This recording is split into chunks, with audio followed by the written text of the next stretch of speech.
नमस्कार साथियों, कैसे हैं आप। आशा करता हूँ ठीक होंगे। स्वागत है आपका अपने परिवार प्रकाश क्लासेस में।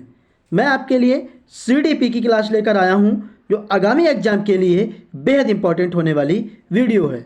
वीडियो आपको पसंद आए तो वीडियो को लाइक करें, शेयर कर दें, चैनल को सब्सक्राइब जरूर कर लें। आने वाले हर एग्जाम की तैयारी प्रकाश क्लासेस के साथ बिल्कुल मुफ्त में होगी। कोई भी फालतू की बात नहीं करता वीडियो में, वो ओनली कंटेंट की बात की जाती है। आप चैनल को जरूर सब्सक्राइब कर लें, बेल आइकन को प्रेस कर लें, जिससे कि हर वीडियो की नोटिफिकेशन आपको मिलती रहे। चलिए तो बिना समय गवाए हुए स्टार्ट करते हैं। पहला क्वेश्चन आपकी स्क्रीन पर। पहला क्वेश्चन बड़े ध्यान से पढ़ना है, पॉजिटिव माइंड से क्वेश्चन को सॉल्व करना है। बिल्कुल हर क्वेश्चन आपका सही होगा। निम्नलिखित में से किस मनोवैज्ञानिक ने प्रस्तावित किया है कि बच्चों का चिंतन गुणात्मक रूप से वयस्कों की अपेक्षा अलग होता है। बिल्कुल बेहद इंपॉर्टेंट क्वेश्चंस हैं। आप चैनल को सब्सक्राइब जरूर कर लें, वीडियो को पूरा वॉच करें। क्या हार्वर्ड गार्डनर ने कहा था, लॉरेंस कोहलबर्ग ने, जीन पियाजे जी ने, या लेव वाइगोस्की ने? किसने कहा था? लेव वाइगोस्की किसके सिद्धांत के लिए जाने जाते हैं? तो लेव वाइगोस्की आपके सामाजिक सांस्कृतिक सिद्धांत के लिए जाने जाते हैं। फिलहाल मनोवैज्ञानिक ने प्रस्तावित किया कि बच्चों का जो चिंतन गुणात्मक रूप से वयस्कों की अपेक्षा अलग होता है, ये आपके जीन पियाजे जी जाने जाते हैं।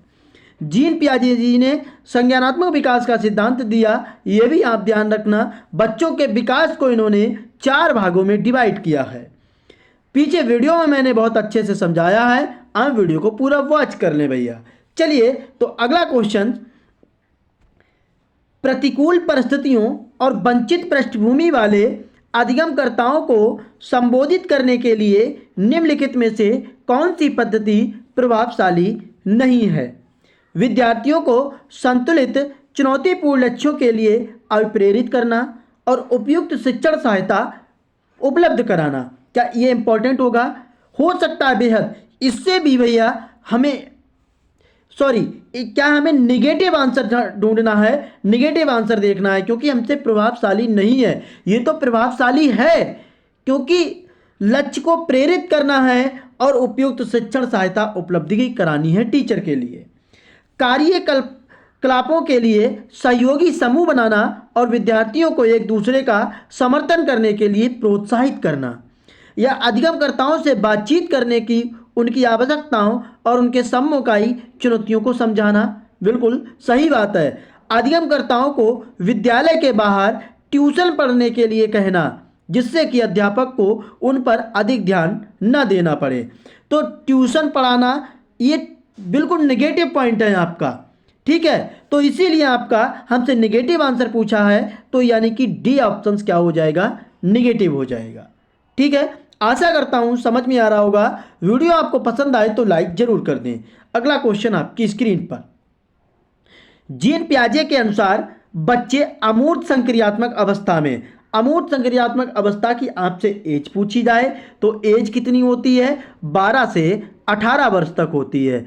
12 से 18 वर्ष तक। अमूर्त का मतलब है कि बच्चा इमेजिंग कर सकता है, लेकिन जो वस्तुएं हैं जिनके बारे में इमेजिंग कर रहा है उनको छू नहीं सकता, ठीक है।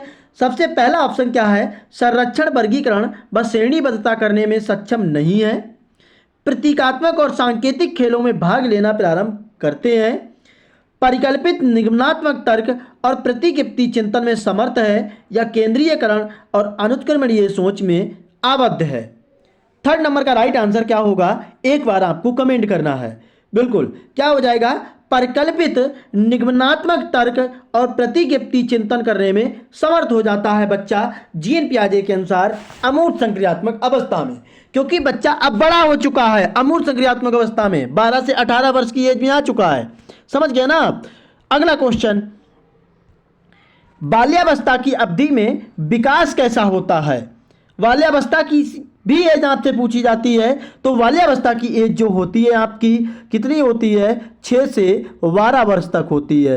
इन्हें 3 भागों में बांटते हैं या 4 भागों में। एक शैशवावस्था होता है जो 0 से 5 वर्ष के होता है, ठीक है, और एक बाल्यावस्था 6 से 12 और 12 से 18 आपकी किशोरावस्था। 18 से ऊपर की बात की जाए तो ये आपकी कहीं ना कहीं प्रौढ़ावस्था में चला जाता है। बाल्यावस्था की अवधि में केवल परिणात्मक परिवर्तन होते हैं। मैंने आपको बताया है पीछे वीडियो में, जहां केवल मिले निगेटिव पॉइंट है आपका, आपसे पॉजिटिव पूछा जा रहा है तो केवल को हटा देना है, केवल हटा दीजिए। अनियमित और असंबद्ध होता है, क्या ये हमारा राइट आंसर होगा? नहीं, अनियमित कोई चीज नहीं होती है, धीमी गति से होता है एवं उसे मापा नहीं जा सकता। क्या? विकास को भैया, विकास को कभी हम माप नहीं सकते। ठीक है, अगला क्वेश्चन, बच्चा जन्म से लेकर मृत्यु तक कुछ ना कुछ सीखता रहता है, विकास जो है लाइफ टाइम चलता है। लेव वाइगोस्की के अनुसार, अगर आपको लेव वाइगोस्की के क्वेश्चन सॉल्व करने हैं तो आप ध्यान रखना, जिस पॉइंट में सामाजिक संस्कृति का आपको मिल जाए वो आपका पॉजिटिव आंसर होगा। बच्चों का संज्ञानात्मक विकास चरणों में होता है, क्या ये लेव वाइगोस्की कहते हैं? क्या स्कीमा के परिकल्पन में बच्चों में संज्ञानात्मक विकास अग्रसर होता है, विकास चरणों में होता है, स्कीमा में होता है, ये आपके जीन पियाजे जी कहते हैं। बच्चों के संज्ञानात्मक विकास में भाषा की एक महत्वपूर्ण भूमिका है, या बच्चे भाषा अधिग्रहण यंत्र द्वारा भाषा सीखते हैं। अधिग्रहण यंत्र द्वारा आपसे पूछा जाए तो चॉम्स्की जाने जाते हैं, चॉम्स्की जी जाने जाते हैं, ये भी आप ध्यान रखना। तो आपका राइट आंसर क्या हो जाएगा? थर्ड आंसर हो जाएगा। ठीक है, भाषा जो है लेव वाइगोस्की जी कहते हैं कि जो बच्चा का विकास होता है वो संज्ञानात्मक विकास में भाषा का बड़ा महत्वपूर्ण योगदान होता है। ठीक है, अगला क्वेश्चन, बाल केंद्रित कक्षा वह है जिसमें बच्चों के व्यवहार को निर्देशित करने के लिए अध्यापक पुरस्कार और दंड का प्रयोग करता है। आपको ज़्यादा पुरस्कार भी नहीं देना बच्चे को और दंड भी नहीं देना है। ठीक है, अध्यापक लचीला है और प्रत्येक बच्चे की व्यक्तिगत आवश्यकताओं को पूरा करता है, ये पॉजिटिव आंसर है, हो भी सकता है आगे भी ऑप्शन हमें रीड करने हैं। अध्यापक केवल, मैंने कहा जहां केवल मिल जाए वो नेगेटिव पॉइंट है, हटा दीजिए। अध्यापक बच्चों की उनकी क्षमता के आधार पर वर्गीकृत, आपको बच्चों की क्षमता के आधार पर वर्गीकृत नहीं करना है बच्चों को, यह भी आप ध्यान रखना। इसीलिए हमारा राइट आंसर क्या हो जाएगा? अध्यापक जो है वो लचीला है और प्रत्येक बच्चे की व्यक्तिगत आवश्यकताओं को पूरा भी करता है। ठीक है, अगला क्वेश्चन, भाषा में अर्थ की सबसे छोटी इकाई क्या होती है? जो आपके अर्थ होते हैं, कोई भी शब्द है उसका अर्थ जरूर होगा, उस अर्थ की सबसे छोटी इकाई क्या होती है? क्या संकेत प्रयोग विज्ञान यानी प्रैग्मेटिक्स, या वाक्य रूपिम, या स्वनिम? ये आप ध्यान रखना, स्वनिम जो होती है भाषा के अर्थ की सबसे छोटी इकाई होती है। वर्णमाला की आपसे बिल्कुल वर्णमाला की सबसे छोटी इकाई आपसे पूछी जाए तो वर्ण होती है, ये भी आप ध्यान रखना। ठीक है, बिल्कुल।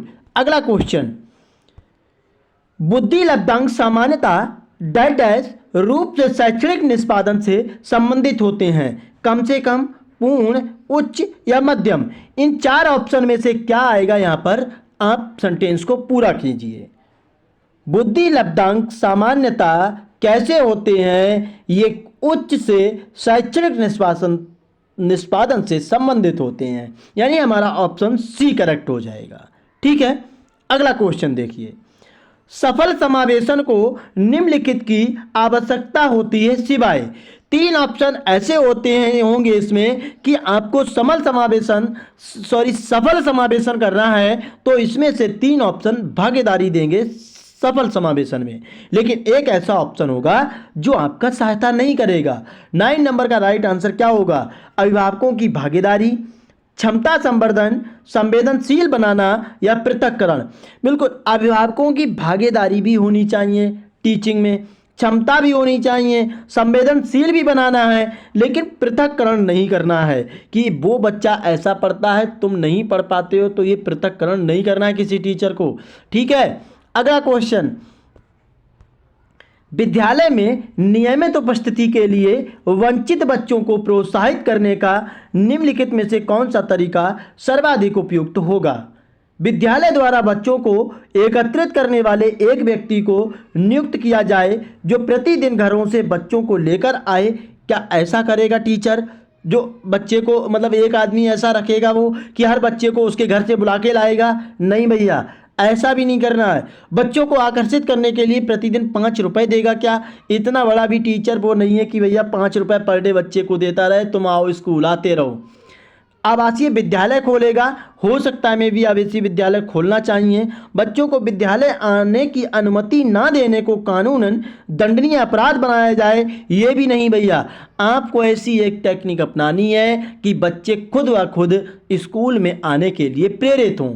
तो इसके लिए आप क्या करेंगे, आवासीय विद्यालय को खोलेंगे। ठीक है, बिल्कुल, इससे बच्चे बहुत प्रेरित होंगे स्कूल आने में।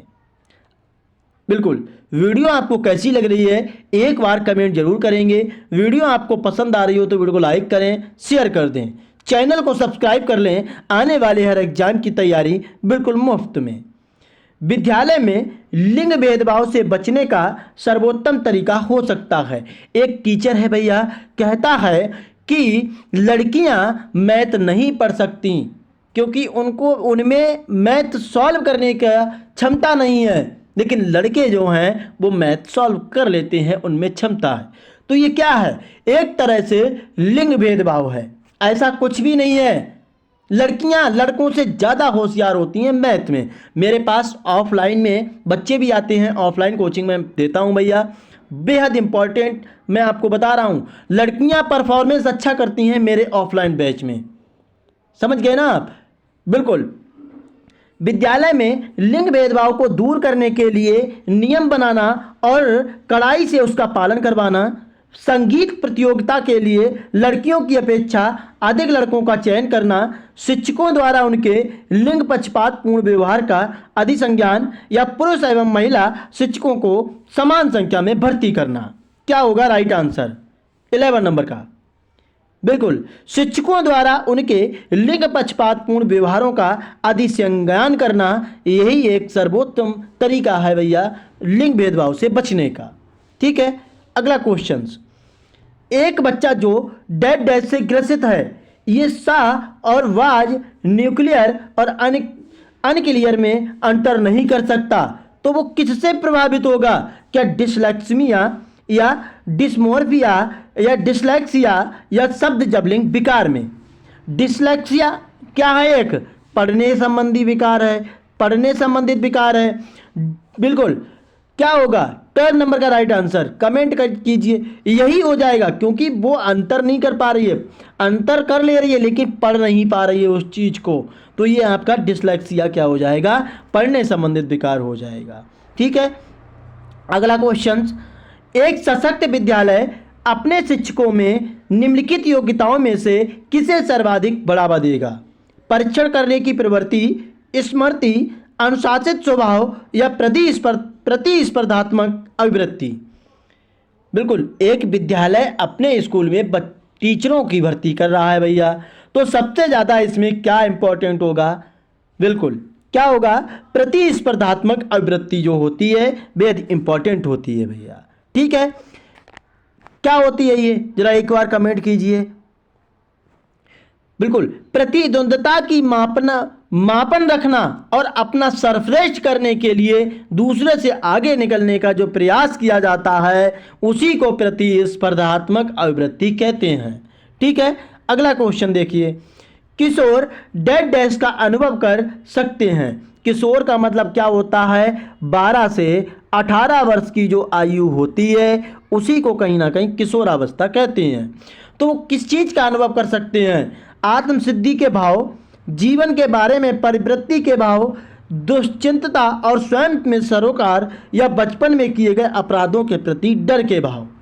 14 नंबर का राइट आंसर क्या होगा? बिल्कुल, दुश्चिंतता और स्वयं से सरोकार आपका इंपॉर्टेंट हो जाएगा। अगला क्वेश्चन, शारीरिक रूप से अक्षम बच्चों को सामान्यतः डेड डैश होता है। डिसलेक्सिया, डिस्माफिया, डिस्थीमिया या डिसकैलकुलिया। कैलकुलिया की बात करें तो कैलकुलेशन में यूज होता है। कैलकुलेशन कहाँ? तो गणितीय विकार है ये। कौन सा? गणितीय विकार है, ये भी आप ध्यान रखना। ठीक है, गणितीय विकार है भैया। ठीक है, बिल्कुल। डिस्थीमिया क्या होता है? ये मानसिक विकार है और ये समस्या में गहरी उदासी, और निराशा की भावना पैदा होती है। ये आप ध्यान रखना। फिलहाल 15 नंबर का राइट आंसर आपका डिस्माफिया हो जाएगा। ठीक है। डिसलेक्सिया क्या होता है? पढ़ने संबंधी विकार होता है, बच्चा पढ़ने में कठिनाई महसूस करता है। ठीक है। अगला क्वेश्चन देखिए, लेव वाइगोस्की के समाज संरचना सिद्धांत में दृढ़ विश्वास रखने वाले शिक्षक के नाते आप अपने बच्चों के आकलन के लिए निम्नलिखित में से किस विधि को वरीयता देंगे? सहयोगी प्रोजेक्ट, मानकीकृत परीक्षण, तथ्यों पर आधारित प्रत्यास्मरण के प्रश्न या बहुपरक बहुविकल्पीय प्रकार के प्रश्न? क्या होगा 16 नंबर का राइट आंसर? बिल्कुल, अगर सहयोगी प्रोजेक्ट आप अपनाएंगे तो बच्चों के आकलन में बहुत ही वरीयता मिलेगी। ठीक है। अगला क्वेश्चन, अपनी कक्षा की व्यक्तिगत भिन्नताओं से निपटने के लिए शिक्षक को चाहिए कि शिक्षण और आकलन के समान और मानक तरीके हों, बच्चों को उनके अंकों के आधार पर अलग कर उनको नामित करें। बिल्कुल, ये तरीका बिल्कुल गलत है भैया। अब बच्चों को नामांकित नहीं करना है। ठीक है। बच्चों से बातचीत करें और उनके दृष्टिकोण को महत्व दें, ये बेहद इंपॉर्टेंट है। ठीक है। कठोर नियम भी लागू नहीं करना है आपको। अगला क्वेश्चन देखते हैं भैया, राष्ट्रीय पाठ चर्चा की रूपरेखा एनसीएफ 2005 के अनुसार शिक्षक की भूमिका कैसी होती है? सत्तावादी, अधिनायकत्वीय या अनुमानित परक या सुविधादाता? तो जो टीचर होता है वो भैया एक कैसा होता है? सुविधादाता होता है, बच्चों के समस्याओं में सुविधा के रूप में कार्य करता है भैया। अगला क्वेश्चन देखते हैं, अनुसंधान सुझाते हैं कि एक विविध कक्षा में अपने विद्यार्थियों से शिक्षिका की अपेक्षाएं विद्यार्थियों के अधिगम, ये अधिगम लिखा है, ठीक है, पर महत्वपूर्ण प्रभाव छोड़ती है का एकमात्र निर्धारक होती है के साथ संबंधित नहीं मानी जानी चाहिए पर कोई प्रभाव नहीं छोड़ती है। 19 नंबर का राइट आंसर आपका पर कोई प्रभाव नहीं छोड़ती है, ये आप ध्यान रखेंगे। अगला क्वेश्चन, सुनने में असमर्थ बच्चा कैसा होता है? जो बच्चा सुन नहीं पाता है। श्रवण असमर्थता वाले बच्चों के विद्यालय में ही भेजना जाना चाहिए। बिल्कुल ऐसा गलत है। ठीक है। केवल भैया हटा दीजिए। नियमित विद्यालय में बहुत अच्छा कर सकता है यदि उसे उपयुक्त सुविधा और साधन उपलब्ध कराए जाएं। यह नियमित विद्यालय में अपने सहपाठियों के समान कभी प्रदर्शन नहीं कर सकेगा। तो हमारा राइट आंसर सी करेक्ट हो जाएगा। ठीक है। अगला क्वेश्चन, एक शिक्षिका अपनी प्राथमिक कक्षा में प्रभावी अधिगम को बढ़ा सकती है अधिगम में छोटी छोटी उपलब्धियों के लिए पुरस्कार देकर। पुरस्कार देना है आपको बच्चे के लिए, लेकिन इतना इम्पॉर्टेंट पुरस्कार भी नहीं है कि आप हमेशा हर चीज़ में पुरस्कार देते रहिए बच्चे को। ठीक है। हिल और अभ्यास के द्वारा क्या? अपने विद्यार्थियों में प्रतियोगिताओं को प्रोत्साहित देकर या विषय वस्तु को विद्यार्थियों के जीवन के साथ संबंधित करके। 21 का राइट आंसर आपका विषय वस्तु को विद्यार्थियों के जीवन के साथ आप जोड़ देंगे तो बच्चा बहुत जल्दी चीज़ें सीखेगा। ठीक है। अगला क्वेश्चन देखिए, निम्नलिखित में से कौन सा उदाहरण प्रभावशाली विद्यालय की एक प्रथा है? निरंतर तुलनात्मक मूल्यांकन करना है, आपको तुलना भी करनी है और मूल्यांकन भी करेंगे। नहीं भैया, बच्चों के बीच तुलना नहीं करनी है कि एक बच्चा अच्छा पढ़ता है तू भाई सही नहीं पढ़ता, तो ये बात गलत है। शारीरिक दंड भी नहीं देना है। व्यक्ति सापेक्ष अधिगम या प्रतियोगात्मक कक्षा, आपके पास दो ऑप्शंस हैं, कौन सा राइट आंसर होगा कमेंट कीजिए। बिल्कुल, क्या हो जाएगा? व्यक्ति सापेक्ष अधिगम कराना है आपको। ठीक है।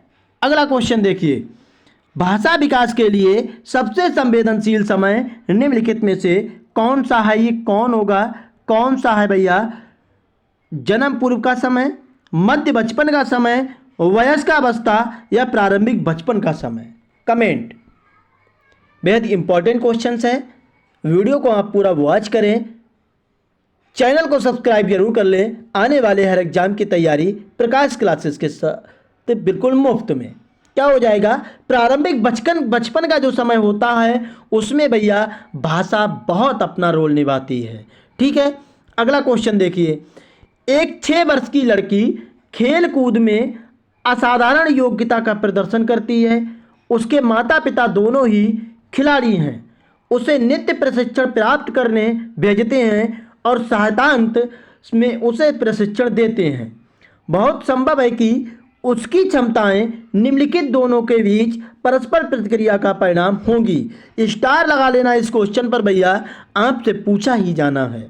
क्या आनुवंशिकता और पर्यावरण से संबंधित होगा? वृद्धि और विकास, स्वास्थ्य और प्रशिक्षण, अनुशासन और पौष्टिकता। क्या होगा इस क्वेश्चन का राइट आंसर? कमेंट करना है आपको। बिल्कुल बेहद इंपॉर्टेंट क्वेश्चन है, आप चैनल को जरूर सब्सक्राइब कर लें भैया। क्या हो जाएगा इस क्वेश्चन का राइट आंसर? स्टार लगा लेना इस क्वेश्चन पर, आपको एग्जाम में मिलेगा।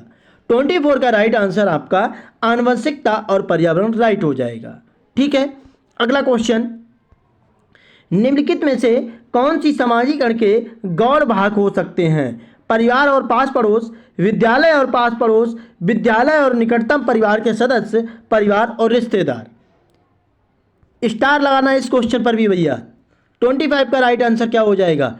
बिल्कुल बेहद इंपॉर्टेंट क्वेश्चन है। विद्यालय और पास पड़ोस के जो लोग होते हैं वो समाजीकरण में बहुत ही अहम भूमिका निभाते हैं। ठीक है, अगला क्वेश्चन, लेव वाइगोस्की के अनुसार संज्ञानात्मक विकास का मूल कारण क्या हो सकता है? संतुलन, सामाजिक अन्योन्य क्रियाएं, मानसिक प्रारूप या उद्दीपन क्रिया युग्मन। 26 का राइट आंसर क्या हो जाएगा? सामाजिक जो अन्योन्य क्रियाएं होती हैं उन्हीं के अनुसार लेव वाइगोस्की संज्ञानात्मक विकास का मूल कारण मानते हैं। अगला क्वेश्चन, जीन पियाजे के अनुसार अधिगम के लिए निम्नलिखित में से क्या आवश्यक है? शिक्षार्थी के द्वारा पर्यावरण की सक्रिय खोजबीन, वयस्कों के व्यवहार का अवलोकन, ईश्वरीय न्याय पर विश्वास, शिक्षकों और माता पिता द्वारा पुनर्बलन। 27 का राइट आंसर करेक्ट हो जाएगा आपका।